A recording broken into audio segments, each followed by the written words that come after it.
Selamat pagi dan salam sejahtera bagi siswa-siswi kami di SMA Santo Thomas 3 Medan, secara khusus kelas 11 IPA. Kita bertemu kembali dalam KBM online. Walaupun secara daring, tentunya tidak akan mengurangi semangat belajar kita semua. Perlu kami beritahukan bahwa selama daring kimia, apapun yang akan disampaikan nantinya, itu adalah hasil kesepakatan bersama antara tim kimia yang ada di SMA Santo Thomas 3 Medan, yaitu yang terdiri dari yang pertama Bapak Dr. Andus M. Lumbantoruan SPD MPD, dan yang kedua saya sendiri Roy Fernando Nababan SPD.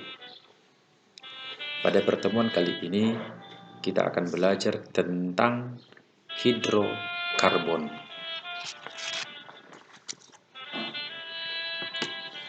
Untuk subtopik yang akan kita pelajari di bab ini ada 6. Pada pertemuan kali ini kita akan membahas 3 subtopik, yaitu yang pertama nantinya kekasan atom karbon, dan yang kedua uji keberadaan atom karbon, dan yang ketiga penggolongan senyawa hidrokarbon. Langsung saja kita mulai. Coba anak-anakku sekalian perhatikan gambar yang disediakan di layar. Kira-kira tahu kak gambar apa ini?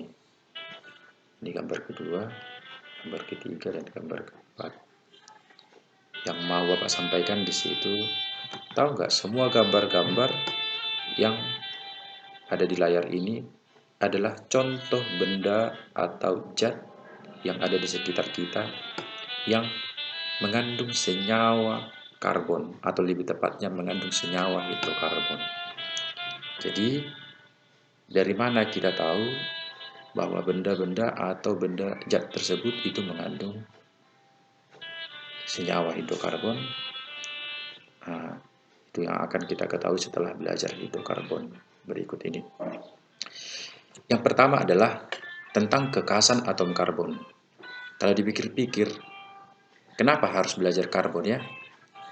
Kenapa nggak belajar emas atau belajar perak? Mungkin lebih menarik. Atau misalnya belajar berlian. Nah, jadi ada yang membuat alasan mengapa harus belajar atom karbon, yaitu kekhasan atom karbon. Berarti ada yang istimewa dari atom karbon. Berikut. Yang pertama, dari atom karbon yang ini gambarnya atom karbon, mempunyai nomor atom yang kita sebut dengan Z sama dengan 6 dan dapat membentuk isotop. Yang kedua, ini ya, dalam tabel periodik atom karbon terletak pada golongan 4A dan periode 2. Sepertinya ini belum cukup ya, bahwa sebagai penunjuk yang istimewa dari karbon. Yang berikut, keberadaan senyawa karbon sangat melimpah dan terdapat di sekitar kita. Nah, ini semakin mengarah bahwa hampir setiap benda-benda yang ada di sekitar kita itu mengandung senyawa karbon. Contohnya kursi, meja, makanan, kertas, atau bahkan tubuh kita itu mengandung senyawa karbon. Yang berikut, atom karbon dapat membentuk 4 ikatan kovalen. Itu dapat berupa ikatan tunggal, ikatan rangkap 2, dan ikatan rangkap 3. Atom karbon bisa membentuk ini semua. Yang berikut, atom karbon dapat berikatan dengan sesamanya. Ini jarang ditemukan pada atom unsur yang lain berikatan dengan sesamanya, tapi karbon justru dapat berikatan dengan sesamanya. Itu akan membentuk senyawa sederhana, bahkan hingga senyawa raksasa. Apa contohnya senyawa raksasa karbon? Yaitu intan dan grafit. Itu contoh senyawa raksasa dari hidrokarbon. Artinya memiliki struktur raksasa.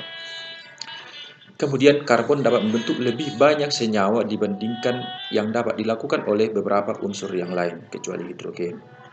Itu tadi sebagai bukti dari yang pertama ini ya, keberadaan senyawa. Karbon sangat melimpah.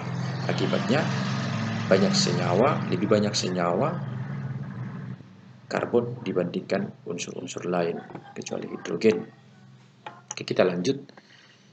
Ini sebagai penekanan sifat istimewa dari atom karbon. Atom karbon tadi dapat membentuk 4 ikatan kovalen dengan atom unsur non-logam maupun atom unsur logam. Contohnya pada kloroform, yaitu dengan rumus kimia CH3Cl. Berikut strukturnya ya. C berikatan dengan 3 atom Cl dan 1 atom H. Dia untuk pasangan elektron. Maka atom karbon membentuk susunan oktet ya. Ada 8 elektron di sekitar atom. Yang berikut yang istimewa dari karbon itu adalah atom karbon yang saling berikatan dapat membentuk rantai lurus. Ini rantai lurus, ini ya. Ini rantai lurus, yang ini rantai bercabang, atau bisa rantai melingkar, disebut dengan siklik atau cincin. Bisa membentuk ikatan tunggal, ikatan rangkap. Ya. Nah, atom karbon hanya mempunyai 2 kulit, yaitu kulit K dan L. Karena nomor atomnya tadi ya, nomor atomnya sama dengan 6, dikonfigurasikan menjadi 2 dan 4. 2 di kulit K dan 4 di kulit L. Sehingga ukuran jari-jari atom sangat relatif kecil. Sehingga ketika berikatan dengan atom lain, pasangan elektron ikatannya akan tertarik lebih kuat ke inti. Bentuk ikatan kovalen yang cukup kuat. Jenis-jenis atom karbon. Jadi pada dasarnya atom karbon itu memiliki 4 jenis, yaitu berikut. Yang pertama adalah atom karbon primer, diberi lambang 1 derajat, yaitu atom karbon yang diikat oleh 1 atom C lainnya. Yang kedua, atom karbon sekunder, diberi lambang 2 derajat, yaitu diikat oleh 2 atom C lainnya. Yang ketiga, yaitu atom karbon tersier, yaitu diikat oleh 3 atom C lainnya. Dan yang terakhir, atom karbon quaterner, atau diberi lambang 4 derajat, itu diikat oleh 4 atom C lainnya. Sebagai contoh, berikut adalah rantai karbon. Coba diperhatikan ya. Untuk ketentuan pertama, setiap atom C harus memiliki 4 tangan. Dari mana kita tahu? Contohnya ini C nomor 2 ada 4 tangannya, keempat. Kalau nomor 1, 4 nggak tangannya? Jawabannya iya. Yang pertama ini, dan yang 3 lagi itu berikatan dengan H. Itulah seterusnya. Jadi setiap atom C wajib mengikat atau wajib memiliki 4 tangan. Nah, contohnya yang ini 4 tangannya untuk C nomor 3 ini yang pertama, ini yang kedua, 2 lagi ke H. Gitu ya. Jadi untuk contoh soal berikut adalah bagaimana cara kita menentukan jumlah atom C primer, sekunder, tersier, dan quaterner. Berikut caranya. Atom C primer tadi, atom yang terikat hanya pada 1 atom C. Contoh, nomor 1, C ini terikat pada berapa atom C? Hanya pada C nomor 2 ya. Nah, berarti yang nomor 1 ini disebut sebagai atom C primer. Kalau nomor 2, kita lihat, atom C nomor 2 terikat kepada berapa atom C? Ada 4 ya. Ini. Nah, ini C ini terikat pada CH3, terikat pada CH3, terikat pada CH3, terikat pada CH2, berarti ada 4. Maka ini disebut dengan atom quaterner. Perhatikan untuk atom C nomor 3 ini. C terikat pada 2 atom C, yaitu yang ke kiri dan yang ke kanan. Ya, ini nanti disebut dengan atom C sekunder karena terikat pada 2 atom C. Untuk atom C nomor 4 yang ini terikat pada berapa atom C? 1, 2, dan 3. Maka atom C nomor 4 disebut dengan atom C tersier. Maka bisa kita simpulkan kalau primer itu berarti CH3, Kalau sekunder berarti itu CH2, kalau tersier itu CH, dan kalau kuarterner itu hanya C. Sekali lagi, kalau primer berarti CH3, kalau sekunder berarti CH2, kalau tersier berarti CH, kalau kuarterner berarti C saja. Maka atom C primer itu ada berapa? Maka perhatikan yang CH3. 1, 2, 3, 4, 5, 6. Hitung lagi ya. 1, 2, 3, 4, 5, 6. Berarti ada 6. Itu pada nomor 1, pada nomor 7, pada nomor 8, 9, 10, dan 11. Sedangkan pada atom C sekunder berarti CH2. Maka C sekunder ada berapa? Yang ada pada nomor 3 dan ada pada nomor 5 ini ya, CH2. Jadi jawabannya 3 dan 5. Berarti 2 atom C sekunder. Kalau tersier berarti yang hanya berupa CH. CH ini di pada nomor 4 dan satu lagi pada nomor 6. Berarti ada 2. Kalau kuarterner, ini kuarterner berarti hanya pada C. C aja. Nah, ini dia ya. C berarti hanya pada nomor 2. Maka bisa kita simpulkan atom C primer ada 6, C sekunder ada 2, C tersier ada 2, sedangkan C kuarterner hanya ada 1. Oke, bagaimana kita mengidentifikasi unsur karbon, hidrogen, dan oksigen dalam senyawa organik? Misalnya, ada suatu sampel yang kita pastikan atau mungkin kita duga itu memiliki atau mengandung atom C, atom H, dan atom O. Contohnya gula, bisa aja gula kita bakar. Nah, ini misalnya gula, ini sampelnya kita bakar. Ketika kita bakar, maka kita tampung uapnya. Uap yang mengalir dan ditampung di dalam air kapur, ini akan mengendap. Nah, ketika air kapurnya mengendap, berarti pastikan di dalamnya ada gas CO2. Berarti gas yang mengalir itu adalah gas CO2. Kenapa? Karena gas CO2 akan mengubah warna air kapur menjadi keruh. Kemudian nanti di dinding tabung ini akan ada uap atau berupa titik-titik air. Dari mana kita tahu ini adalah air? Caranya adalah titik-titik air ini kita tetesi ke dalam kertas kobal. Nah, ketika titik-titik air yang ada di sini kita tetesi pada kertas kobal, maka warnanya nanti berubah menjadi biru atau bahkan bisa sampai hitam. Gitu ya. Jadi ketika warna kertas kobal berubah menjadi biru atau hitam, nanti maka dipastikan titik-titik air itu adalah benar adanya H2O. Ya, itu cara mengujinya. Menguji CO2 dengan cara air kapur, menguji H2O dengan cara kertas kobal. Oke, untuk penggolongan senyawa hidrokarbon. Senyawa hidrokarbon adalah senyawa-senyawa kimia yang hanya terdiri dari atom-atom hidrogen dan atom-atom karbon. Dan nanti untuk kimia lanjut, nanti ada tambahan atom-atom lainnya selain atom hidrogen dan atom karbon.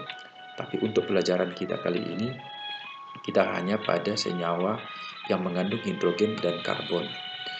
Senyawa hidrokarbon kira-kira demikian untuk klasifikasinya. Ada 2 jenis, alipatik dan siklik. Yang alipatik itu ada 2 jenis, ada jenuh dan tidak jenuh. Sedangkan yang jenuh itu ada berupa alkana ini, sedangkan yang tidak jenuh ada alkena, ada alkuna. Sedangkan yang siklik, alisiklik, dan aromatik. Dari mana kita tahu senyawa hidrokarbon tersebut siklik atau alipatik? Berikut penjelasannya. Berdasarkan jenis ikatan antar atom karbonnya, senyawa hidrokarbon dibedakan menjadi senyawa hidrokarbon jenuh dan tidak jenuh. Ingat, berdasarkan jenis ikatan, ada yang jenuh, ada yang tak jenuh. Senyawa hidrokarbon jenuh itu merupakan senyawa hidrokarbon yang semua atom C itu berikatan tunggal. Jadi kalau ikatannya tunggal, maka kita pastikan itu adalah hidrokarbon jenuh. Jadi bagaimana kalau dia ada ikatan rangkap? Maka itu disebut dengan senyawa hidrokarbon tak jenuh, yaitu senyawa hidrokarbon yang salah satu atau lebih atom C pada senyawa tersebut berikatan rangkap 2 atau rangkap 3. Ingat ya, kalau tidak jenuh ada rangkap, kalau jenuh itu tanpa rangkap. Contohnya berikut. Kalau dari gambar berikut bisa nggak disimpulkan yang mana hidrokarbon jenuh dan tidak jenuh? Ini ada rangkap ya, ada rangkap 2. Maka ini adalah senyawa hidrokarbon tak jenuh. Yang berikut ini gambar 1, 2, dan 3 ini ada ikatan rangkap 3, berarti juga hidrokarbon tidak jenuh.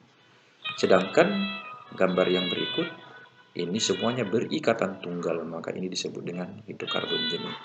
Jadi gampang ya membedakan mana yang jenuh, mana yang tidak jenuh. Oke, berikut yaitu berdasarkan bentuk rantainya senyawa hidrokarbon dibedakan menjadi 3 macam. Yang pertama alifatik, alisiklik, dan aromatik. Bedanya di mana? Kalau alifatik itu senyawa hidrokarbon yang membentuk rantai karbon terbuka, bisa lurus, bisa bercabang. Kemudian senyawa hidrokarbon alisiklik merupakan senyawa hidrokarbon yang membentuk rantai karbon melingkar atau tertutup tanpa konjugasi atau selang-seling antara ikatan tunggal dan ikatan rangkap. Yang ketiga itu adalah senyawa ini hidrokarbon aromatik, merupakan senyawa hidrokarbon yang membentuk rantai karbon melingkar tertutup dengan konjugasi. Jadi pada aromatik ketika dia melingkar, rantainya melingkar, harus terdapat ikatan konjugasi namanya, yaitu antara ikatan rangkap dan ikatan tunggal harus selang-seling. Berikut untuk contohnya. Nah, yang ini alifatik. Nah, kalau alifatik dia rantainya lurus saja, gitu ya. Kemudian ini, kalau ini hidrokarbon alisiklik, dia melingkar, tapi tidak ada ikatan konjugasinya, maksudnya tidak ada ikatan rangkap yang selang-seling. Beda dengan yang ini ya, beda dengan yang terakhir. Ini ikatannya melingkar, tapi ada selang-seling, rangkap tunggal, rangkap tunggal, rangkap tunggal. Ini namanya ikatan konjugasi, yaitu rangkap dan tunggalnya berada dalam keadaan selang-seling. Maka ini disebut dengan senyawa aromatik. Yang kita lanjut.